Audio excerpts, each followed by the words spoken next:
ನಮಸ್ಕಾರ. ಆಹಾರ, ಆರೋಗ್ಯ, ಆಧ್ಯಾತ್ಮ ಈ ಸಂಸ್ಕಾರದ ಬೆಳಕಿಗೆ ತಮ್ಮೆಲ್ಲರಿಗೂ ಸ್ವಾಗತ, ಸುಸ್ವಾಗತ. ಇಂದು ಆಗಸ್ಟ್ 29 ಅಂದರೆ ಈ ದಿನ ನಮ್ಮ ಭಾರತ ಅತ್ಯಂತ ಅದ್ಭುತವಾದಂಥ ಪ್ರಸಿದ್ಧವಾದಂಥ ಚತುರರಾದ ಹಾಕಿ ಪಟುವನ್ನು ಹುಟ್ಟಿದಂಥ ದಿನ. ಅವರು 1905ರಲ್ಲಿ ಜನಿಸಿದರು. ಅದು ಪ್ರಯಾಗರಾಜದಲ್ಲಿ ಜನಿಸಿದರು. ಅವ್ರು ಯಾರು ಅಂತ ಗೊತ್ತಲ್ಲ? ಅವರು ಭಾರತ ರತ್ನ ಧ್ಯಾನಚಂದ್ ಅವರು. ಕ್ಯಾಪ್ಟನ್ ಧ್ಯಾನಚಂದ್ ಅವರು ಮೊದಲು ಧ್ಯಾನ ಸಿಂಗ್ ಆಗಿದ್ದರು. ಧ್ಯಾನ ಸಿಂಗ್ ಇದ್ದವರು ಧ್ಯಾನಚಂದ್ ಹೇಗಾದರು ಅಂತಂದರೆ, ಅವರು ಹಗಲಿರದೆ ತಮ್ಮ ಸೈನಿಕರ ಕೆಲಸದ ಜೊತೆಗೆ ರಾತ್ರಿ ಹೊತ್ತು ಬೆಳದಿಂಗಳಲ್ಲಿ ಹಾಕಿ ಪ್ರಾಕ್ಟೀಸ್ ಮಾಡೋದನ್ನು, ಅವರ ಬದ್ಧತೆ, ಶ್ರದ್ಧೆ, ಶ್ರಮವನ್ನು ಕಂಡು ಅವರ ಗೆಳರಿಯೆಲ್ಲ ಅವ್ರನ್ನ ಧ್ಯಾನ ಸಿಂಗ್ ಬದಲು ಧ್ಯಾನಚಂದ್ ಅಂತ ಕರೆಯೋಕ್ಕೆ ಪ್ರಾರಂಭ ಮಾಡಿದ್ರು. ವಿಶ್ವವಿಖ್ಯಾತವಾದಂಥ ಹೆಸರು ಧ್ಯಾನಚಂದ್. ಆ ಧ್ಯಾನಚಂದ್ ಅವರು 1 ಸಲ ಅಲ್ಲ, 2 ಸಲ ಅಲ್ಲ, 3 ಸಲ ಒಲಿಂಪಿಕ್ನಲ್ಲಿ ಗೋಲ್ಡ್ ಮೆಡಲ್ ಅಂತ ಗೆದ್ದು ಬರುವಂಥ ಹಾಕಿ ಟೀಮನ್ನು ಕ್ಯಾಪ್ಟನ್ ಆಗಿದ್ದರು. ಹಾಗಾಗಿ ಆ ಕ್ಯಾಪ್ಟನ್ ಧ್ಯಾನಚಂದ್ ಅವರು ಕೊನೆಗೆ ಮೇಜರ್ ಧ್ಯಾನ ಸಿಂಗ್ ಆಗಿ ಭಾರತ ರತ್ನ ಮೇಜರ್ ಧ್ಯಾನ್ ಸಿಂಗ್ ಆದರು.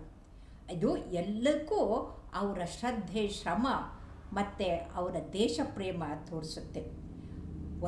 ಒಂದೇ ಸಲ ಗೆದ್ದಿದ್ದು 1928ರಲ್ಲಿ, ಮುಂದೆ 1932ರಲ್ಲಿ ಮತ್ತು 1936ರಲ್ಲಿ ಬರ್ಲಿನ್ನಲ್ಲಿ ಗೆದ್ದಾಗ ಸ್ವತಃ ಹಿಟ್ಲರೇ ನೋಡೋಕ್ಕೆ ಬಂದಿದ್ದರು.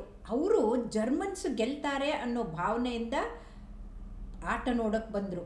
ಆದರೆ ಗೆದ್ದಿದ್ದು ಭಾರತೀಯರು. ಆದರೆ ಭಾರತೀಯರು ತಲೆಬಾಗಿಸಿ ನಮಸ್ಕಾರ ಮಾಡಲಿಲ್ಲ. ದುರಂತ ಅಂದರೆ ಗೆದ್ದರೂ ಕೂಡ ಧ್ಯಾನ್ ಚಂದಿಗೆ ಸಂತೋಷ ಯಾಕಾಗಲಿಲ್ಲ ಅಂದರೆ, ಅವರು ಯೂನಿಯನ್ ಜಾಕ್ ಫ್ಲ್ಯಾಗನ್ನು ಹಿಡಿಬೇಕಾಗಿತ್ತು, ಭಾರತದ ತಿರಂಗವನ್ನು ಎತ್ತಕ್ಕಾಗಲಿಲ್ಲ. ಯಾಕಂದರೆ 1936ರಲ್ಲಿ ನಮಗಿನ್ನೂ ಸ್ವಾತಂತ್ರ್ಯ ಸಿಕ್ಕಿರಲಿಲ್ಲ. ಇವರ ಚಾಕಚಕ್ಯತೆ, ನಿಪುಣತೆ, ಆಟ ಆಡೋದನ್ನು ನೋಡಿ ಪ್ರಭಾವಿತರಾದಂಥ ಸ್ವತಃ ಹಿಟ್ಲರು ಅವ್ರನ್ನ ತಮ್ಮ ಹತ್ರ ಕರೆದ್ರಂತೆ. ಇದು ಕಟ್ಟುಕತೆನೋ ದಂತಕತೆನೋ ನಿಜನೋ ಸುಳ್ಳೋ ಗೊತ್ತಿಲ್ಲ. ಆದರೆ ಮಾತಿನಿಂದ ಮಾತಿಗೆ, ಕಿವಿಯಿಂದ ಕಿವಿಗೆ ಇಲ್ಲಿವರೆಗೂ ಕೇಳಿ ಬಂದಿದ್ದೇನು ಅಂತಂದರೆ, ಅವರಿಗೆ ಒಳ್ಳೆಯ ಸಂಬಳ ಕೊಟ್ಟು ನಿಮಗೆ ಜನರಲ್ ಆಗಿ ಜರ್ಮನ್ ಆರ್ಮಿನಲ್ಲಿ ಸೇರಿಸ್ಕೊಳ್ತೀವಿ ಅಂತ ಆಫರ್ ಕೊಟ್ಟರಂತೆ. ಆದರೆ ಧ್ಯಾನ್ ಸಿಂಗ್ ಅವರು ಇಲ್ಲ, ನಾನು ಭಾರತೀಯ, ಭಾರತಕ್ಕಾಗಿ ಆಟ ಆಡ್ತೀನಿ ಅಂತ ಹೇಳಿ ಭಾರತಾಂಬೆಯ ಮಗನಾಗಿರೋ ಪುರಾವೆಯನ್ನು ಕೊಟ್ಟು ಅವರು ವಿನಮ್ರತೆಯಿಂದ ವಾಪಸ್ ಬಂದ್ರಂತೆ. ಅಂದರೆ ಇವತ್ತಿನ ಯುವಕರು, ಮಕ್ಕಳು ಕಲಿಬೇಕಾಗಿದ್ದೇನು ಅಂದರೆ, ಧ್ಯಾನಚಂದ್ ಅವರ ಏಕಾಗ್ರತೆ. ಅದೆಂಥದ್ದು ಅತ್ಯಂತ ಕುಶಲವಾದಂಥ ಏಕಾಗ್ರತೆ, ಏಕಲವ್ಯನ ಏಕಾಗ್ರತೆ. ಮೊಬೈಲ್ನಲ್ಲಿ ಮುಳುಗಿದಂಥ ಇವತ್ತಿನ ಮಕ್ಕಳು ಧ್ಯಾನಚಂದಿಂದ ಕಲಿಬೇಕಾಗಿರೋದು ಏಕಲವ್ಯನ ಏಕಾಗ್ರತೆ.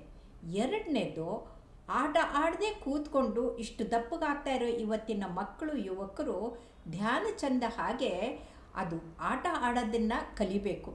ಅವರು ಆಟ ಆಡೋದನ್ನ ನೋಡಿ ಮೆಸ್ಮರೈಸ್ ಆದಂಥವರು, ಚಕಿತರಾದಂಥವ್ರು ಹೇಳ್ತಾ ಇದ್ರಂತೆ, ಅದು ಬಾಲ್ ಹೇಗೆ ಅಂತಂದರೆ ಅವರು ಹಾಕಿ ಸ್ಟಿಕ್ಕಿಗೆ ಮ್ಯಾಗ್ನೆಟಿಗೆ ಅಂಟ್ಕೊಂಡಂಗೆ ಬಾಲ್ ಅಂಟ್ಕೊಂಡಿರುತ್ತೇನೋ ಅಂತ ಅನಿಸ್ತಾ ಇತ್ತಂತೆ. ಅಂದರೆ ಅಷ್ಟು ಚೆನ್ನಾಗಿ ಆ ಬಾಲ್ ಮೇಲೆ ಅವ್ರಿಗೆ ಕಂಟ್ರೋಲ್ ಇತ್ತು. ಇಂಥ ಅದ್ಭುತವಾಗಿ ಆಟ ಆಡುವಂಥ ಅವರು ಅಷ್ಟು ಸಲ ಗೆದ್ದರೂ ಕೂಡ ಒಂದು ಚೂರು ಜಂಬ ಪಡೆದನೆ ಹಾಗೆ ತಮ್ಮ ಸೈನ್ಯದ ಸೇವೆಯನ್ನು ಮುಂದುವರಿಸಿದರು. ಮುಂದೆ ಅವರಿಗೆ ಭಾರತ ರತ್ನವನ್ನು ಕೊಟ್ಟರು. ಇವತ್ತು 2021ರಲ್ಲಿ ಅತ್ಯಂತ ಉತ್ತಮ ಲೈಫ್ ಟೈಮ್ ಅಚೀವ್ಮೆಂಟ್ ಮಾಡಿದಂಥ ಕ್ರೀಡಾಪಟುಗಳಿಗೆ ಧ್ಯಾನಚಂದ್ ಅವರ ಹೆಸರಿನಲ್ಲಿ ಮೇಜರ್ ಧ್ಯಾನ್ ಚಂದ್ ಖೇಲ ರತ್ನ ಪ್ರಶಸ್ತಿಯನ್ನು ಕೊಡ್ತಾ ಇದ್ದಾರೆ. ಅಂದರೆ ಅವರು ಇಲ್ಲಿವರೆಗೂ ಮಾಡಿರೋಂಥ ಸಾಧನೆ, ಅದನ್ನು ನೋಡಿ ಇವತ್ತಿಗಾದರೂ ನಾವು ಮೆಚ್ಕೊಳ್ತಾ ಇದ್ದೀವಿ. ಇವತ್ತಿನ ಯುವಕರಿಗೆ ಮೇಜರ್ ಧ್ಯಾನ್ ಚಂದ್ ಅವರು ಆದರ್ಶ ಆಗಬೇಕು. ಆದರ್ಶ ಅಂದರೆ ಆ ಕಡೆಗೆ ನೋಡಿ ಆ ದೃಷ್ಟಿ ನಮ್ಮ ಹರಿಸಿ ನಾವು ಕೂಡ ಅವ್ರು ಹಾಗಾಗಬೇಕು ಅಂತ. ಇವತ್ತು ಯುವಕರು ಆಲಸಿಗಳಾಗಿ ವಿಲಾಸೀಕರಣದಿಂದ ತಮ್ಮ ಬದುಕನ್ನು ಬರಡು ಮಾಡ್ಕೊಳ್ತಾ ಇದ್ದಾರೆ. ಅವರು ಇವತ್ತು ಧ್ಯಾನ್ ಚಂದ್ ಅವ್ರನ್ನ ನೆನೆಸ್ಕೊಂಡು ಅವ್ರು ಹಾಗೆ ಆಟ ಆಡೋಕ್ಕೆ ಆಗದಿದ್ದರೂ ಕೂಡ ಪ್ರಯತ್ನ ಮಾಡ್ಬೋದು. ಅಷ್ಟೇ ಅಲ್ಲ, ಅವ್ರಿಗಿದ್ದ ಸಮಾಜ ಪ್ರೇಮ, ದೇಶ ಪ್ರೇಮ, ಸ್ವಾತಂತ್ರ್ಯದ ಬಗ್ಗೆ ಇದ್ದ ಅಭಿಮಾನ ಅವ್ರದ್ದು ನೋಡಿದರೆ ನಾವೆಲ್ಲರೂ ಕೂಡ ಈ ವರ್ಚೂಸ್ ಅಂತಂದರೆ ಈ ಉತ್ತಮ ಸದ್ಗುಣಗಳನ್ನು ಮಕ್ಕಳಲ್ಲಿ ಬೆಳೆಸುವಂಥ ಬಿತ್ತಿ ಬೆಳೆಯುವ ಕೆಲಸವನ್ನು ಇವತ್ತು ಎಲ್ಲ ಭಾರತೀಯರು ಮಾಡಬೇಕಾಗಿದೆ. ಹಾಗಾಗಿ ಬನ್ನಿ, ಇವತ್ತು ಆಗಸ್ಟ್ 29ರಂದು ಕೇವಲ ಧ್ಯಾನ್ ಚಂದ್ರವನ್ನು ನೆನೆಸ್ಕೊಂಡ್ರೆ ಸಾಲದು, ಅವರ ಮಾತಾಡಿದರೆ ಸಾಲದು, ಅವ್ರ ಹಾಗೆ ನಾವು ಆಗಬೇಕು, ದೇಶ ಪ್ರೇಮಿಗಳ ಆಗೋಣ ಅಂತ ಕಂಕಣ ಬದ್ಧರಾಗೋಣ. ಎಲ್ಲರಿಗೂ ನಮಸ್ಕಾರ, ಶುಭವಾಗಲಿ.